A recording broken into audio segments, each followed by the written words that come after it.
जिन्दगीमा एउटा यस्तो समय आउँछ जहाँ तपाईलाई महसुस हुन्छ कि शान्ति पाउनको लागि कसैसँग लडिरहनु बेकार छ।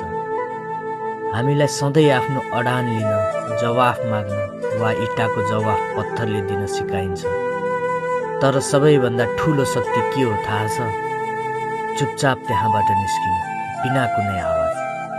हामी चाहन्छौँ कि कुराको एउटा टुङ्गो लागोस्, उनीहरूले आफ्नो गल्ती बुझुन् र हामीलाई कति चित्त दुखेको छ भन्ने कुरा थाहा पाउन्। तर मन दुखाउने मान्छेहरू तपाईको सफाइमै रमाउँछन्। तिनीहरू तपाईको भावनासँग खेल्न चाहन्छन्। चुपचाप टाढा हुनु भनेको हार मान्नु होइन। यो त सुन्नै नचाहने मान्छेका अगाडि आफ्नो शब्दहरू खेर नफाल्ने समझदारी हो। कसैसँग बदला लिने सोच राख्नुभयो भने तपाई सधैँ त्यही मान्छेसँग बाँधिएर रहनुहुन्छ, जसबाट तपाई टाढा हुन खोज्दै हुनुहुन्छ। यसले तपाईलाई उनीहरूकै वरिपरि अल्झाइराख्छ। साँचो अर्थमा अघि बढ्नु भनेको रिस पालेर बस्नु होइन, बरु उनीहरूलाई वास्तै नगर्नु।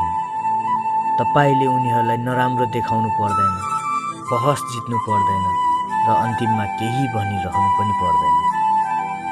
तपाईको अनुपस्थिति नै उनीहरूका लागि सबैभन्दा ठुलो जवाफ हो। बिना कुनै नाटक र हल्लाखल्ला चुपचाप कसैको जिन्दगीबाट निस्किनुमा एउटा छुट्टै सम्मान हुन्छ।